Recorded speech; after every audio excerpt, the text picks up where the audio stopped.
सोनू। जी पापा। चल भाई, बहुत तेज धूप हो रही है, अब घर चलते हैं। अब नहीं हो रहा। मैंने आपसे कहा था कि आप रहने दो पापा, मैं कर लूंगा अकेले। हाँ हाँ, कहा तो था, पर तुझे अकेला कैसे करने दूं? इतना बड़ा खेत है, तैयार करने में समय तो लगेगा ना। हाँ वही तो मैं भी कह रहा हूँ पापा, आप घर जाओ, मैं करता हूँ। नहीं, तू भी साथ चल, रोटी वोटी खा लेते हैं, फिर शाम को आएंगे।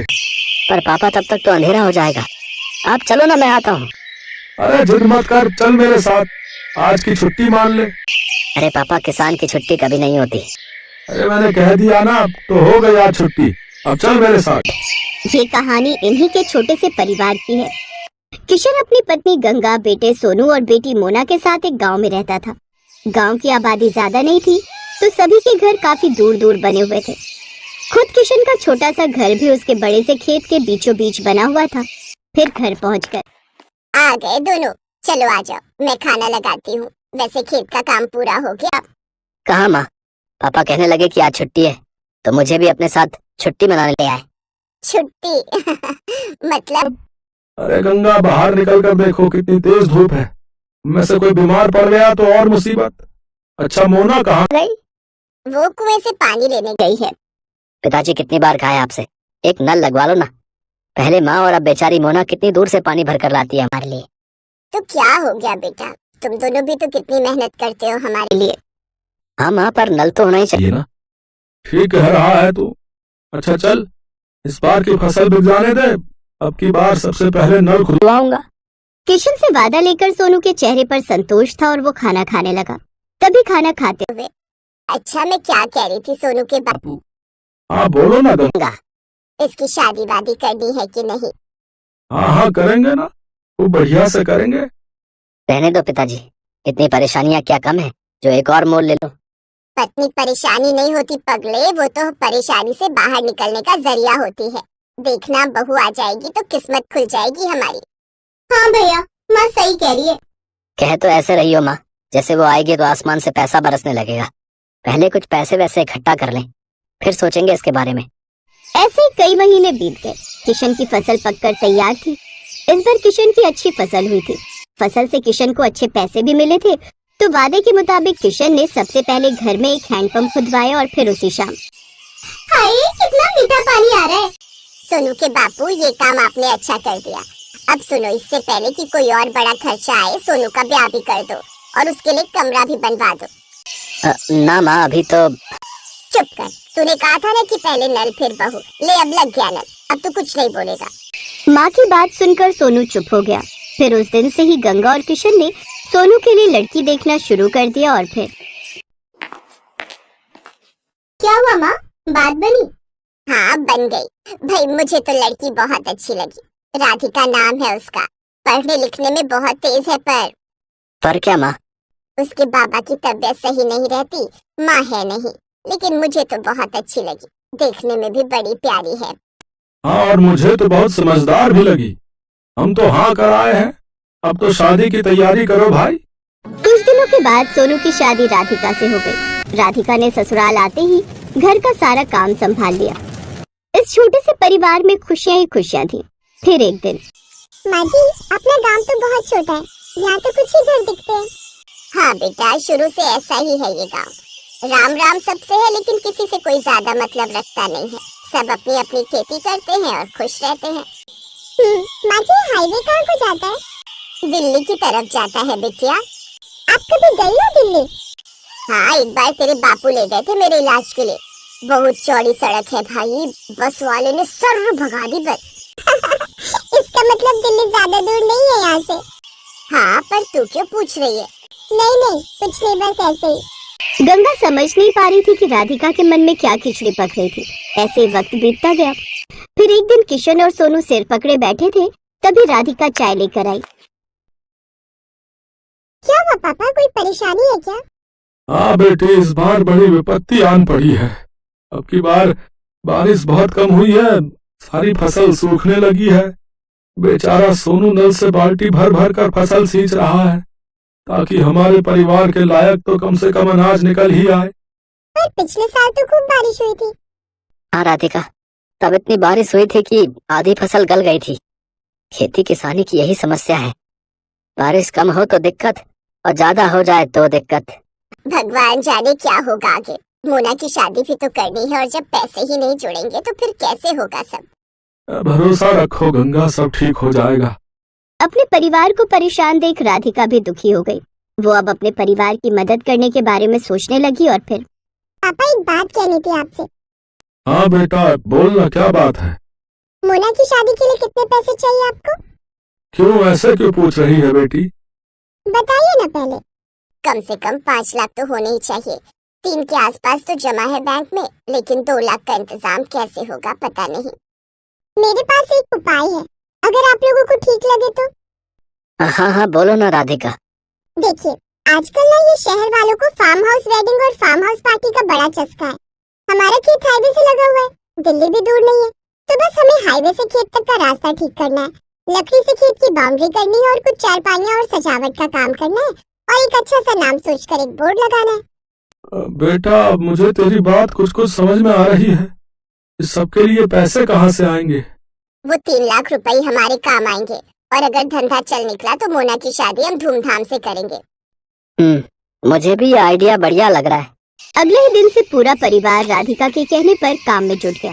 हाईवे से लेकर खेत तक बढ़िया टाइलें लगा दी गई, लकड़ियों से खेत की 4 दीवारी कर दी गई और फिर खेत अच्छे से साफ कर उसमें घास उगाकर जगह जगह सुंदर चारपाइयां लगा दी गई। फिर खेत के बीचों बीच एक सुंदर और बड़ी सी खुली झोपड़ी बनाई गई। पूरे परिवार ने जमकर मेहनत की। फिर अगले ही दिन हेलो, मेरा नाम राहुल है, मैं दिल्ली से आया हूँ। ये रिजॉर्ट पहली बार देखा। क्या परसों शाम के लिए स्पेस अवेलेबल है? हाँ जी बिल्कुल। क्या फंक्शन है? मेरे बेटे का बर्थडे है। केटरिंग मैं खुद देख लूंगा, बस मुझे ये जगह अच्छी लगी। मेरा बजट 20,000 का है। बोलिए, आपको चलेगा? जी हाँ बिल्कुल। Thank you so much. ये लीजिए 10,000 रुपए एडवांस। राधिका का प्लान काम कर रहा था। 2 दिन बाद राहुल ने अपने बच्चे का बर्थडे खूब अच्छे से मनाया। राधिका और उसके परिवार ने पूरे खेत को गुब्बारों और रोशनी से सजाया था। ऐसे ही धीरे धीरे लोगों को गंगा के रिजॉर्ट के बारे में पता चलता गया और लोग आते गए। अब तो राधिका और उसके परिवार को काम से फुर्सत नहीं थी। फिर ठीक 2 साल बाद, भैया खाना जल्दी लगाओ, बारात आने वाली है। जी मैडम, अभी लगाता हूँ। ओहो, मोना तैयार हुई कि नहीं? मोना, मोना आ जाओ भाई। देख रही है राधिका अपनी ननद को? हाँ माँ, परी से कम नहीं लग रही है। सब आपकी वजह से है भाभी। मेरी नहीं, हमारी वजह से। और सुनो, अपने पहले बच्चे के पहले बर्थडे के लिए अभी से बुकिंग कर लो इस रिजॉर्ट की। क्या पता तब ये स्पेस खाली हो या ना हो।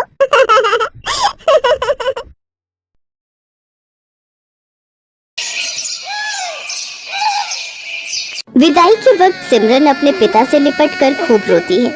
बाबा, बाबा मुझे आपकी बहुत याद आएगी। अब मैं कैसे रहूंगी आपके बिना। जब भी तेरा मन करे तो आ जाना, ये घर हमेशा तेरा ही रहेगा। जा बेटी, अब अपनी माँ से भी मिल ले। माँ, मुझे आपने जो भी प्यार दिया उसके लिए शुक्रिया। अब ज्यादा ड्रामे मत दिखाओ और अब जा यहाँ से। ये कहकर रमोला उसे धक्का देते हैं कि तभी उसका पति नैतिक उसे संभाल लेता है। क्या हुआ, तुम गिर कैसे गई? वो लहंगा पैर में अटक गया था, बस इसी वजह से। फिर सिमरन अपने मन में सोचती है, अच्छा हुआ माँ को धक्का देते हुए किसी ने नहीं देखा। मैं हमेशा माँ के प्यार के लिए तरसती रही, लेकिन उन्होंने मुझे कभी प्यार नहीं दिया। फिर सिमरन ब्याह कर घर आ जाती है। उसकी सास ने उसके स्वागत में गुलाब के फूल बिछाए होते हैं। साथ ही वो बड़े प्यार से उनकी आरती उतारती है और गिफ्ट में उसे सोने का हार देती है। ये ले मेरी प्यारी बहू, तेरा सगुन। बहू, अब से ये घर तेरा है और हम सब भी।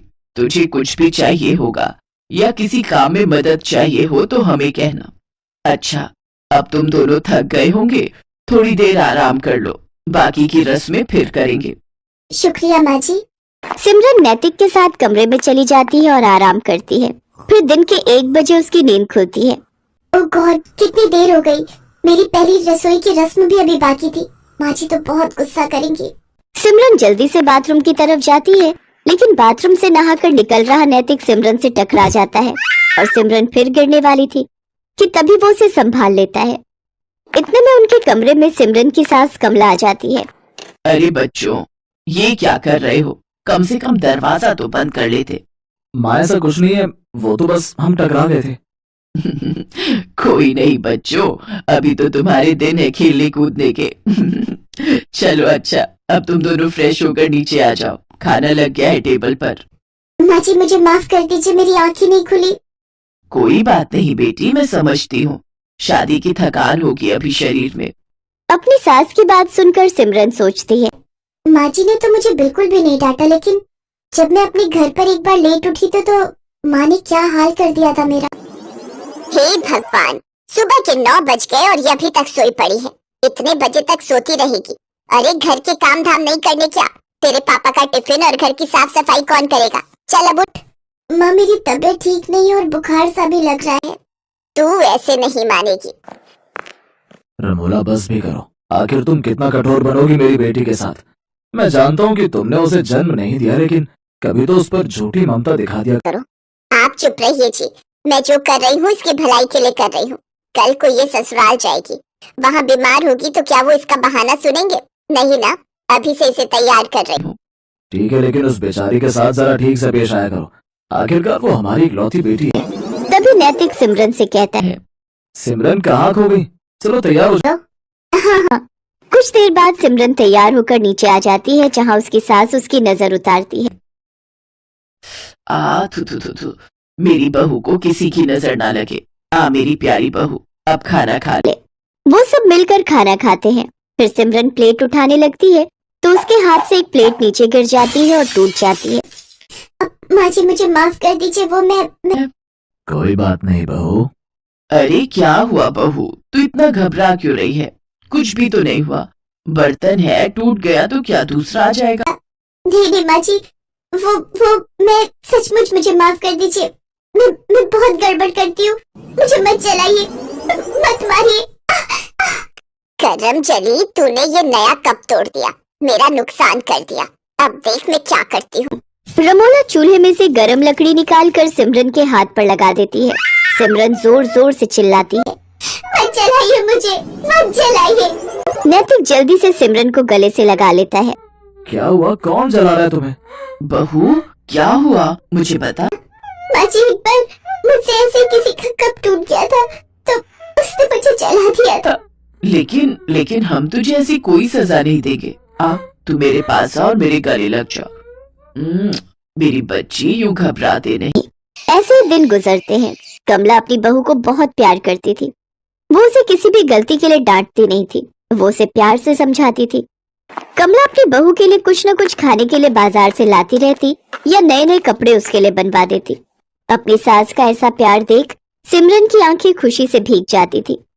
ऐसे ही एक रोज कमला सिमरन की पसंद का गाजर का हलवा बनाती है और उसे अपने हाथों से खिलाती है, तो सिमरन की आंखों से खुशी के आंसू बहने लगते हैं। ये देख कमला सिमरन से कहती है, बस बहू बहुत हुआ। मैं जब भी तुझे ज्यादा प्यार देने की कोशिश करती हूँ तो तेरी आंखों से आंसू बहने लगते हैं। आखिर क्या बात है बेटी, अपनी माँ समान सास को नहीं बताएगी? माँ जी आप तो बहुत अच्छी हो और मुझे बहुत प्यार करती हो। लेकिन तभी दरवाजे पर दूध वाला आता है। सिमरन को देखकर उसकी नजर उस पर फिसल जाती है और वो उसका हाथ पकड़ लेता है। छोड़ो छोड़ो मुझे, छोड़ो। एकदम मलाई की तरह मखमली हो तुम तो। तभी कमला भी वहाँ आ जाती है और उसे देखकर दूध वाला कहता है, माँ जी देखो ना, आपकी बहू मेरा हाथ पकड़ रही है। कमला जोरदार थप्पड़ उस दूध वाले को मारती है।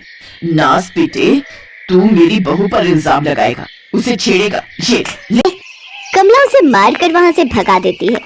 अपने ऊपर अपनी सास का भरोसा देखकर सिमरन रो पड़ती है और अपनी सास के गले लग जाती है। आप बहुत अच्छी हो माँ जी, आपने मुझ पर भरोसा किया, नहीं तो माँ तो। क्या माँ बहू? आप पूछ रही थी ना कि आपका ज्यादा प्यार पाकर मेरी आंखें नम क्यों हो जाती है, क्योंकि बचपन से लेकर आज तक मैं जिस प्यार के लिए तरसती रही वो प्यार आपने मुझे दिया है। जब मैं 6 महीने की थी तभी मेरी माँ गुजर गई थी, तब बाबा दूसरी माँ लेकर आए ताकि वो मुझे माँ का प्यार दे सके, लेकिन उन्होंने कभी मुझे माँ का प्यार नहीं दिया और अब वो प्यार मुझे आपसे मिला। जैसे आज दूध वाले ने हरकत की, ऐसे एक बार मेरे यहाँ के दूध वाले ने मेरे साथ की थी, लेकिन माँ ने उसे गलत ठहराने की जगह मुझे गलत समझा था। कोई बात नहीं बहू, आज से मैं तेरी माँ हूँ और रमोला बहन ने भले ही तुम्हें प्यार ना दिया हो, लेकिन एक यशोदा बनकर तुम्हें पाला तो है, तभी तो मुझे इतनी प्यारी बेटी जैसी बहू मिली है। तभी दरवाजे पर रमोला और मनोहर खड़े होते हैं। ये सब बातें सुनकर उनकी आंखों में आंसू आ जाते हैं। रमोला को अपनी गलती का एहसास हो जाता है और वो सिमरन से माफी मांगती है। उस दिन के बाद सिमरन को अपनी सौतेली माँ और सास दोनों से बहुत प्यार मिलता है। तो गाइज, आप सभी को ये कहानी कैसा लगा कमेंट करके हमें ज़रूर बताना, और यदि आप चैनल पर नए हो तो वीडियो को एक लाइक करके प्यारा सा कमेंट कर देना, और अब चैनल को सब्सक्राइब करके अपना प्यार ज़रूर देना। धन्यवाद।